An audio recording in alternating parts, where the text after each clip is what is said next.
If you're running a hotel or a restaurant in India, listen up, because the ground has totally shifted under your feet.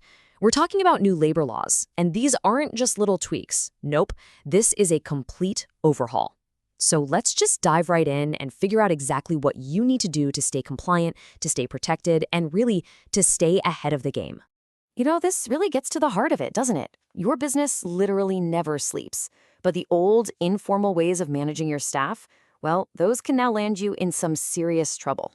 We're talking about hefty penalties, audits you don't want, and legal battles you just can't afford. So yeah, it's time to get ready. So what's really changed here? This isn't just a new rule here and a new policy there. We are looking at a fundamental rewrite of the entire legal landscape for employers in India. It's a whole new playbook. Just think about the sheer scale of this change for a second. Imagine trying to untangle 29 different, often overlapping and super confusing laws. Well, the government has basically swept all of that away and bundled them into just 4 new codes. Now, the goal was simplification, but you know what? That clarity also means there's absolutely nowhere left to hide. And right there, that's the trade-off, especially for those of us in hospitality. On one hand, you get a bit more flexibility in how you manage your day-to-day. But on the other hand, the rules are now crystal clear. And the authorities, they have zero tolerance for getting them wrong. It's a classic double-edged sword. Okay, let's get into the nitty-gritty. We'll start with the stuff that affects your daily operations the most. And honestly, where the biggest risks are hiding in plain sight. We're talking about working hours, leave, and of course, everyone's favorite, overtime. At first glance, the rules seem pretty straightforward, right? An 8-hour day, a 48-hour week. But I really want you to focus on that last line. Overtime must be officially paid. The era of, hey, don't worry, we'll make it up to you later, or those little informal verbal adjustments, that's officially over. Gone. And this is where so many hotels and restaurants are leaving themselves wide open. You know how it is. In the middle of a sold-out event or a crazy busy banquet, verbal agreements just happen. But without a digital record of attendance and pre-approved overtime, you have zero legal proof that you're compliant. It just becomes your word against an employee's. And guess what? The law is always going to ask to see the records. So, here's your immediate action plan. This is what you need to do today. First, get a digital attendance system. It's non-negotiable. Second, create a formal process where all overtime is approved before it happens, ideally in writing, like an email. And third, make sure every single hour of that overtime is paid out through your official payroll. No exceptions. Period. Okay, now let's talk about leave. And I want you to burn this number into your brain, 180. It represents one of the biggest changes, and it's one that almost everybody misses. Understanding this one number could save you a world of trouble. You see, a lot of hotels, as a gesture of goodwill, used to grant earned leave, or EL, from the day an employee joined. But the new law is absolutely 100% clear. An employee is only eligible for earned leave after they've completed 180 days of work. And after that, the accrual rate is fixed.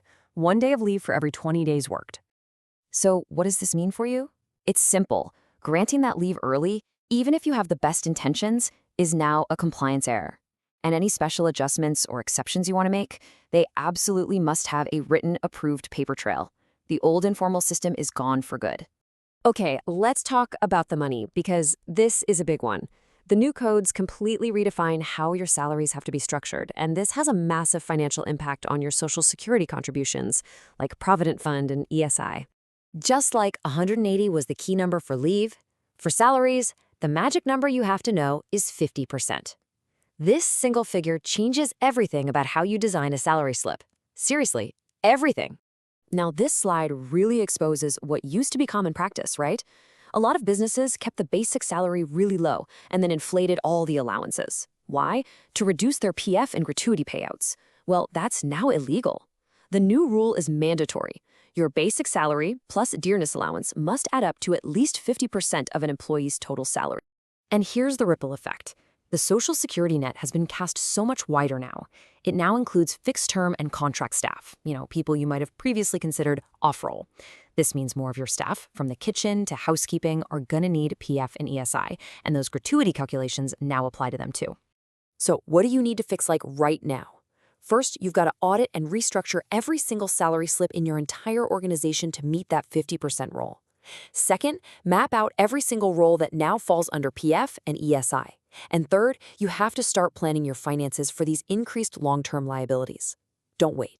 All right, moving beyond pay and hours, the new codes also place a really heavy emphasis on employee safety and, crucially, having a legally sound, documented process for discipline and termination. You need to think of this as your legal shield. We all know hospitality is a 24/7 industry, and the law gets that. So yes, women can work night shifts, but the conditions are strict, and they are absolutely non-negotiable. You must have their explicit written consent, and you are mandated by law to provide safe transport, have CCTV, and implement really robust security procedures. Now, let's talk about the tricky subject of discipline. Firing someone over a WhatsApp message or a sudden verbal instruction might feel efficient in the heat of the moment, but it leaves you completely exposed legally. Without a formal HR trail, you have no defense against a claim of wrongful termination. None. The only legally correct process is one that is disciplined and documented. It starts with formal, written warnings. For really serious issues, it might even require a domestic inquiry. Every single step must be documented, and it all has to follow a clear standard operating procedure, or SOP, that your HR team has approved. Look, I know this is a lot to take in. It's a huge shift. So to wrap things up, let's just distill everything we've talked about into 3 simple golden rules that you can remember and start implementing today. This quote just perfectly captures the new reality. You have the flexibility to run your business. That's true. But you have to do it with discipline. Your documentation, that isn't just paperwork anymore. It's your legal protection. There's no longer any gray area here. Compliance is absolutely mandatory. So here they are, your 3 golden rules. Number 1, if it's not in writing, it basically didn't happen. Always, always have a written policy over a verbal instruction. 2, your attendance data and your payroll data must tell the exact same story. Any little difference is a massive red flag for an auditor. And 3, if you absolutely have to make an exception to a rule for someone, get it approved in writing. Even a simple email creates the trail you need. And let's end on this thought. Your business, at its heart, will always be about creating amazing experiences for people.